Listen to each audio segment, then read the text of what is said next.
Hello everyone, welcome back to my channel UGC NET HRM classes. आज हम decision making topic करने जा रहे हैं जो प्रिंसिपल्स एंड प्रैक्टिसेस ऑफ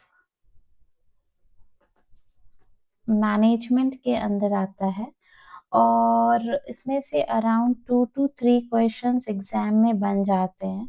सो ये एक इम्पॉर्टेंट टॉपिक है जो हम कवर करते हैं। सबसे पहले वीडियो शुरू करने से पहले आप सबका दिल से शुक्रिया।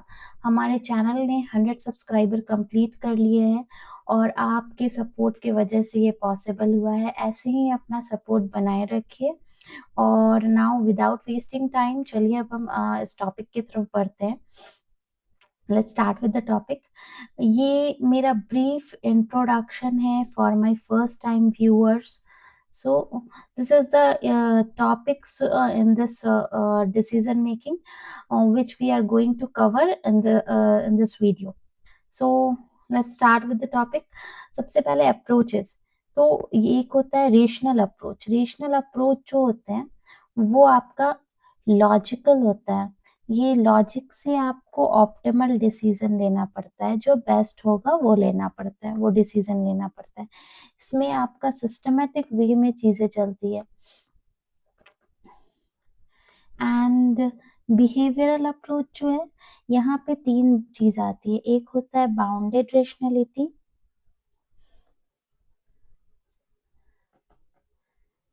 एक होता है satisficing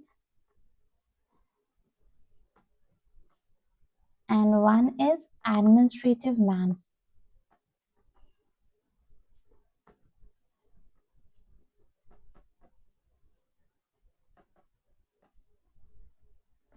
सो बाउंडेड रेशनैलिटी क्या होता है, ये मैंने पिछले क्लास में भी क्लियर किया था, बट मैं छोटा ब्रीफली इसको बता देती हूँ। बाउंडेड रेशनैलिटी क्या होता है, लिमिटेड, किसी भी पर्सन के पास limited time, limited information and limited mental capability होती है। तो वो सारे चीजों को एक्सप्लोर नहीं कर सकता है, बल्कि इस लिमिटेशन में ही उसको optimal decision, best decision select करना होता है।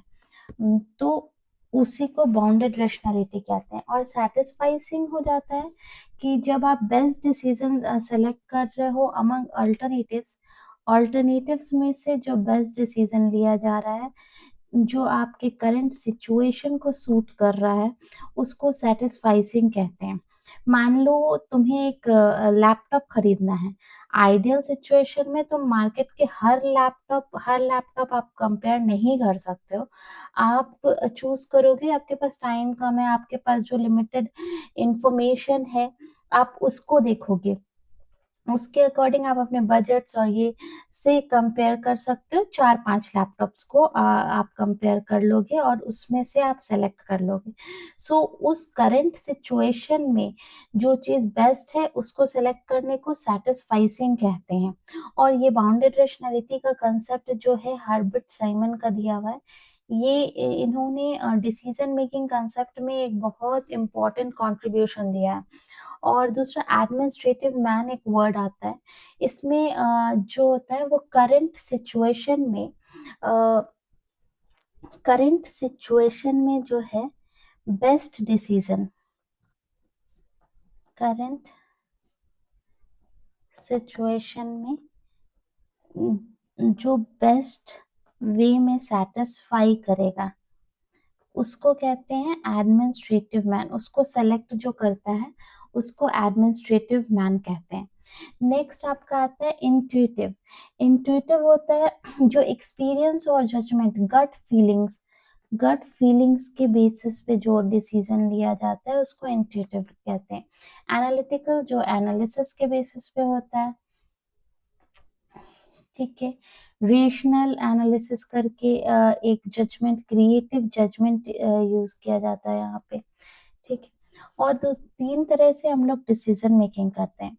डिसीजन मेकिंग 3 टाइप से हो सकती है। एक होता है आपका अवॉइडिंग, एक होता है problem solving and one is problem seeking.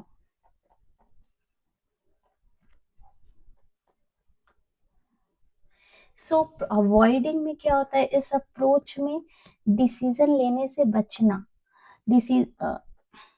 Decision लेने से बचना, मतलब जब बहुत इम्पोर्टेंट टाइम होगा तभी डिसीजन लेंगे। जब सिचुएशन डिफिकल्ट हो, रिस्क बहुत ज्यादा लगे, तब लोग अवॉइड कर देते हैं डिसीजन लेना। सो मान लो एम्प्लॉय की परफॉर्मेंस इशू है, मैनेजर उसको इग्नोर करता जाता है और कोई एक्शन नहीं ले रहा है, तो अवॉइडिंग हो गया। उसी तरह प्रॉब्लम सॉल्विंग अप्रोच में क्या है, एक ऑलरेडी जो एग्जिस्ट है उसका सॉल्यूशन ढूंढना होता है, ऑलरेडी एग्जिस्टिंग प्रॉब्लम का सॉल्यूशन ढूंढना। डिसीजन इसलिए लिया जाता है ताकि प्रॉब्लम को सॉल्व कर लिया जाए। प्रॉब्लम सीकिंग क्या है, फ्यूचर में जो पॉसिबल प्रॉब्लम्स और अपॉर्चुनिटीज आएगी, प्रॉब्लम्स और अपॉर्चुनिटीज उसको आइडेंटिफाई करके डिसीजन लेना, आइडेंटिफाई करके डिसीजन लेना। ये प्रोएक्टिव अप्रोच होता है प्रॉब्लम सीकिंग। प्रॉब्लम सीकिंग जो है वो प्रोएक्टिव अप्रोच होता है।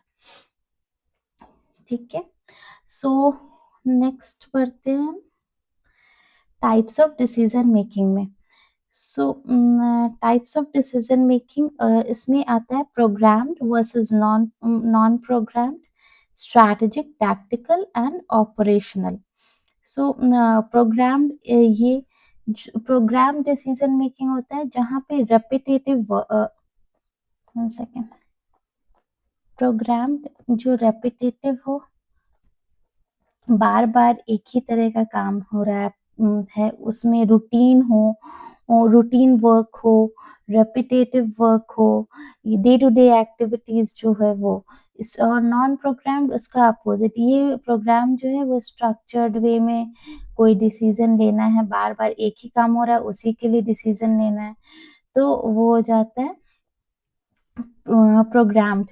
और नॉन प्रोग्राम्ड हो जाता है जो अनस्ट्रक्चर्ड डिसीजन लेना होता है।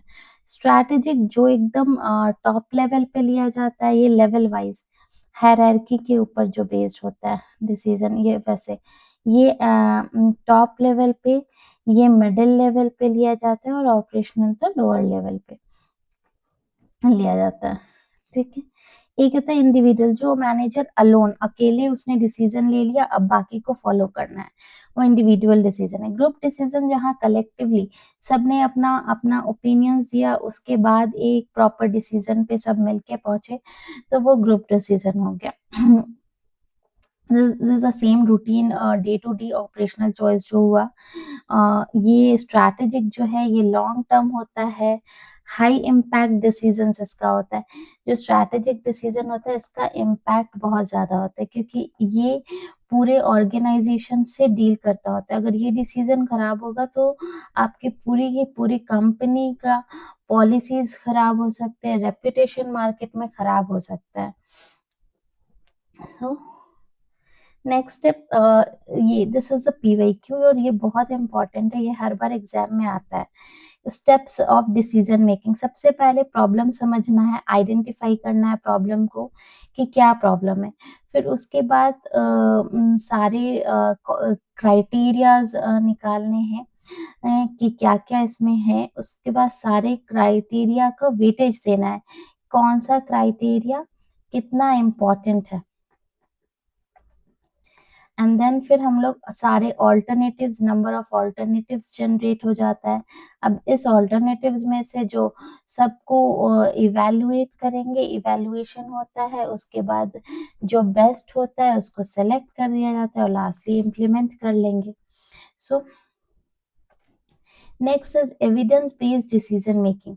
एविडेंस बेस्ड डिसीजन मेकिंग जो है वो क्या होता है, ये साइंटिफिक साइंटिफिक बेसिस पे होता है, और जनरली ये एक्सपर्ट्स लोग करते हैं अपने अपने एक्सपीरियंस के बेसिस पे, और एक्सटर्नल जो डेटा, मेनली इस तरह की जो डिसीजन मेकिंग है वो मेडिकल साइंस में यूज होती है।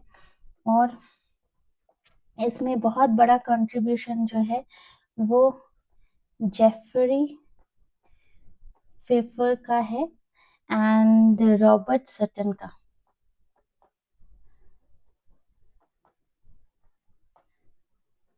जब सर्टेन डेटा और फैक्ट्स जिस पे आप डिसीजन लेने जा रहे हो, जो साइंटिफिकली कुछ डेटा है, डेटा एंड फैक्ट्स, कुछ एविडेंसेस हैं, ये डेटा और फैक्ट्स, इसके बेसिस पे अगर आप कोई डिसीजन लोगे, ये वो एविडेंस बेस्ड डिसीजन मेकिंग कहलाता है। Next is behavioural approach. यहाँ मैनेजर्स जो है उनके पास अनलिमिटेड इंफॉर्मेशन नहीं होती है। टाइम, ये बाउंडेड रेशनैलिटी का मैंने डेफिनेशन यहाँ पे भी बता दिया है, जो हार्बर्ट साइमन ने बताया। सो बिहेवियरल अप्रोच में आपका वही बाउंडेड रेशनैलिटी, सैटिस्फाइसिंग, एडमिनिस्ट्रेटिव मैन, ये मैंने ऑलरेडी फर्स्ट स्लाइड में एक्सप्लेन कर दिया है। नेक्स्ट इज एनालिटिकल, जो डेटा फैक्ट्स को, डेटास को एनालाइज करके कि अगर जो जजमेंट आते हैं उसको एनालिटिकल जज एनालिटिकल डिसीजन मेकिंग या रेशनल डिसीजन मेकिंग कहते हैं।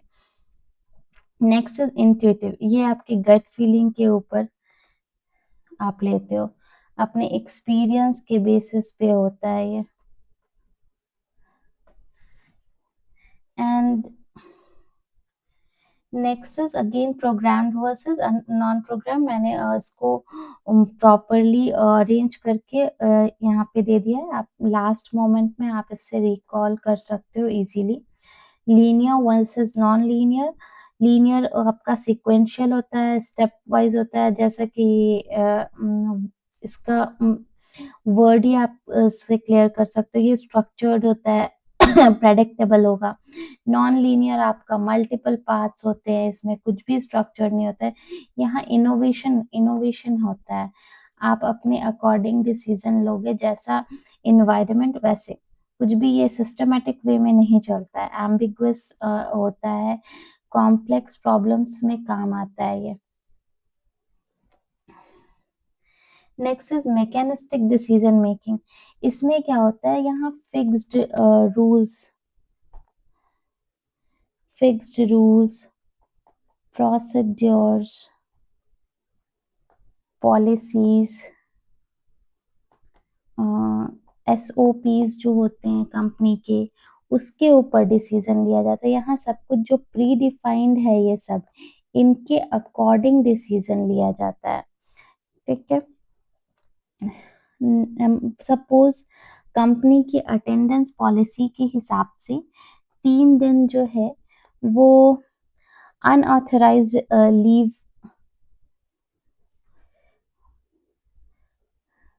1 सेकेंड, 3 दिन अनऑथराइज्ड लीव लेना है पर सैलरी डिडक्शन होता है। ठीक है। ये आपका डिसीजन मेकिंग, ये रूल्स के बेसिस पे है कि ये रूल है, आप 3 दिन से ज्यादा अगर लीव ले रहे हो अनऑथराइज्ड, तो यहाँ पे आपकी सैलरी डिडक्ट होगी। ये फ्लेक्सिबिलिटी नहीं होती है इसमें, नो फ्लेक्सिबिलिटी। ये सब कुछ आपका जो प्री डिफाइंड है उसके अकॉर्डिंग काम करता है। कॉम्प्लेक्स सिचुएशन में काम नहीं करेगा इस तरह की डिसीजन मेकिंग। क्रिएटिविटी इनोवेशन नहीं होता है इसमें। हाँ, कंसिस्टेंसी हो सकती है, फेयरनेस हो सकता है। एडवांटेज इसका है कि कंसिस्टेंसी, फेयरनेस, टाइम सेव होता है, क्योंकि एक प्री डिफाइंड चीज के अकॉर्डिंग आपको ले लेना है डिसीजन। एरर्स या बायसनेस जो है ये कम रहते हैं, क्योंकि जो रूल है वो सबके लिए होगा, तो बायसनेस कम हो जाएगी। नेक्स्ट है हमारा फेजेस ऑफ डिसीजन मेकिंग। इसमें एक होता है identification phase, next is developmental phase and last one is selection phase. सबसे पहले क्या क्या नीड है, क्यों नीड एंड डायग्नोसिस है, आइडेंटिफिकेशन में आपका डायग्नोसिस आ जाता है और डेवलपमेंट फेज में आपका आ जाएगा ऑल्टरनेटिव्स, ऑल्टरनेटिव्स जो जनरेट हुए हैं और इवैल्यूएशन हो जाएगा इसका। उम, और सिलेक्शन में सिलेक्शन एंड इम्प्लीमेंटेशन आ जाएगा। Next is types of biasness, ये भी इम्पोर्टेंट है, बहुत बार एग्जाम्स में आते हैं, इवन कई बार पेपर वन में भी ये क्वेश्चन, ये बायसनेस आते हैं। सो मैं मतलब सबसे पहले आते हैं ह्यूरिस्टिक। ह्यूरिस्टिक बायसनेस ये आपका जो है इजीली रिकॉल्ड रीसेंट एग्जाम्पल से जो होता है ना, वो रूल ऑफ थंब, इसमें इसका आप कीवर्ड याद कर लो, रूल ऑफ थंब, कि ऐसा है तो इसलिए ये खराब ही होगा, ऐसा सोच रहे। कुछ होता है ओवर कॉन्फिडेंस, ओवर कॉन्फिडेंस हो जाएगा अनरियलिस्टिक अपना पॉजिटिव व्यूज देना, अनरियलिस्टिक पॉजिटिव व्यूज सोचना।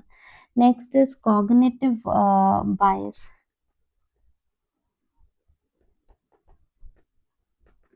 कॉग्निटिव बायस हो जाएगा आपका बाउंडेड रेशनैलिटी वाला जो होता है, कि लिमिटेड है तो उसके अकॉर्डिंग आपको डिसीजन लेना है, इसमें भी बायसनेस आ जाती है। फिर एक होता है विनर कर्स।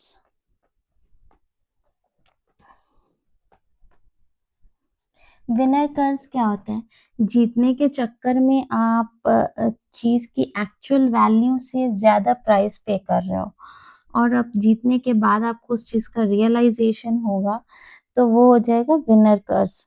सो इसका अगर छोटा इसमें देखें तो मान लो आप जीत गए, लेकिन महंगा पड़ गया वो आपको।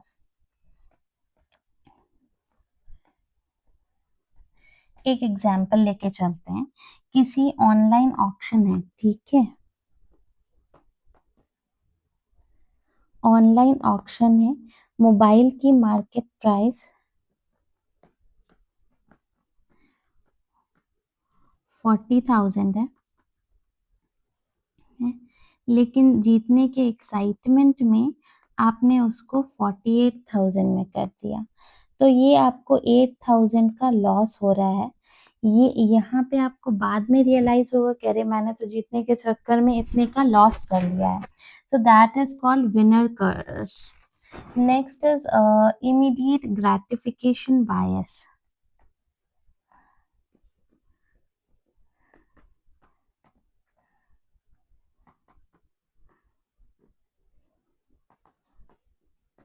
इमीडिएट ग्रेटिफिकेशन बायस क्या होता है, कि फ्यूचर के बड़े बेनिफिट्स को आप इग्नोर करके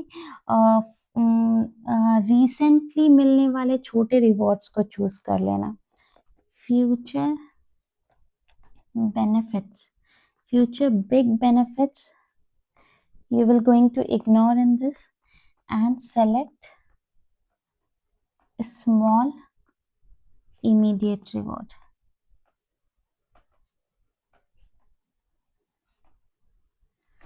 ठीक है। Next is anchoring effect.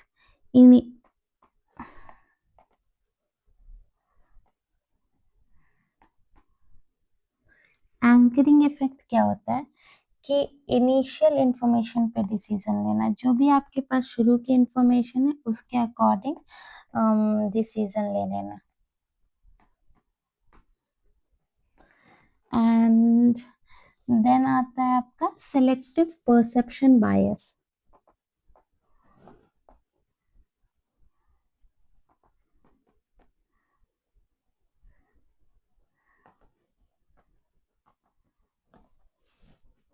इसमें क्या होता है, कि जो आप जिस अकॉर्डिंग सोच रहे हो उसके अकॉर्डिंग परसीव कर लो। परसीव करने के लिए आप उस पर्टिकुलर परसेप्शन जो है बायस्ड होता है, अपने अकॉर्डिंग उस पर्टिकुलर चीज को सेलेक्ट कर लेना, वही इंफॉर्मेशन, मतलब वही इंफॉर्मेशन नोटिस करना जो आप पहले से सोच के रखे हो, आपका जो बिलीफ है, एक्सपेक्टेशन है, उसी को बस नोटिस करना है। Noticing only that information which you have already believe or think। जैसे वही इंफॉर्मेशन लोगे जिसके बारे में आप ऑलरेडी सोच रहे हो। किसी ब्रांड को पसंद करने वाला कस्टमर उस ब्रांड के पॉजिटिव रिव्यूज ही देखता है। आपको मान लो कोई ब्रांड पसंद है, एग्जाम्पल आपको लिवाइस पसंद है, तो आप इसका सिर्फ पॉजिटिव व्यूज देखोगे। अगर कोई किसी ने नेगेटिव दिया भी है तो आप उसको एक्सेप्ट नहीं करोगे। That is called selective perception bias. And उसके बाद आता है कंफर्मेशन बायस।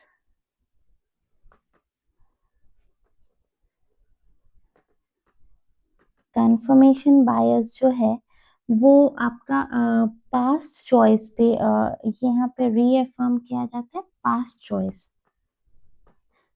चॉइस के बेसिस पे डिसीजन लेना। Then framing bias.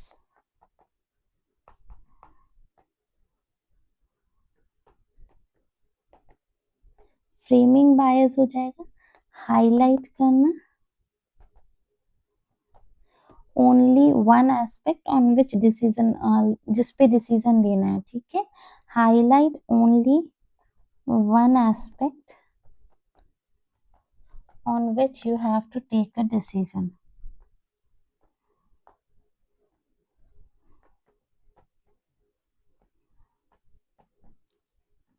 This is called framing bias। Availability bias recent information पे ही। एंकरिंग इफेक्ट तो हो जाएगा इनिशियल इंफॉर्मेशन, और अवेलेबिलिटी बायस हो जाता है आपका रीसेंट इंफॉर्मेशन पे लेना। नेक्स्ट इज रिप्रेजेंटेटिवनेस बायस।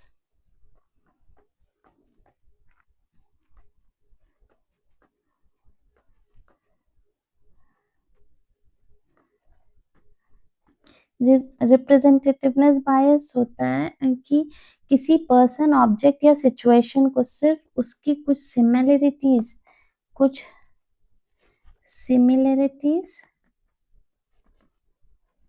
या स्टीरियोटाइप के बेसिस पे जज करना। स्टीरियोटाइपिंग से हम जो किसी एक पर्टिकुलर पर्सन, उसके कुछ सिमिलरिटीज के बेसिस पे अपीयरेंस या स्टीरियोटाइप देख के डिसीजन लेना, स्टीरियोटाइपिंग पे जज करना। इसको कहते हैं रिप्रेजेंटेटिवनेस बायस। फॉर एग्जाम्पल कोई स्टूडेंट फ्लुएंटली इंग्लिश बोलता है तो लोग मान लेते हैं कि वो बहुत इंटेलिजेंट होगा। इंग्लिश को लोग इंटेलिजेंस से जोड़ देते हैं। ये ये एक रिप्रेजेंटेटिवनेस बायस हो गया, दिखने या स्टीरियोटाइप के बेसिस पर जज करना।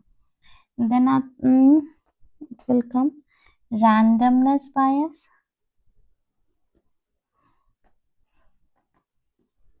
सेल्फ सर्विंग बायस,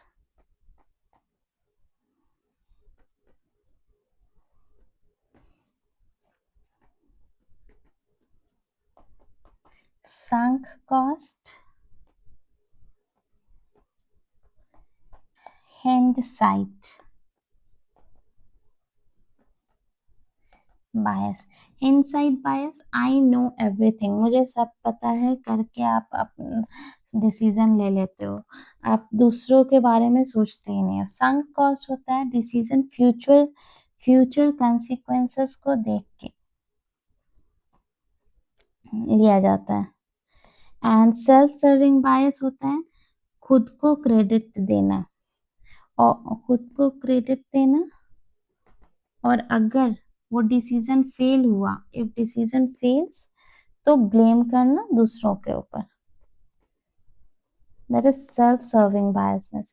रैंडमनेस बायस होता है, मतलब रैंडम इवेंट्स में भी पैटर्न या कनेक्शन ढूंढने लगता है, जबकि एक्चुअली कोई पैटर्न नहीं होता। जहाँ सिर्फ लक लक के बेसिस पे काम हो रहा है, वहां भी लोग रीजन या ट्रेंड ढूंढते हैं। ये हो जाता है रैंडमनेस बायस। मान लो शेयर मार्केट में 3 दिन स्टॉक ऊपर गया, तो इन्वेस्टर मान लेता है कि अब ये हमेशा ऊपर ही जाएगा।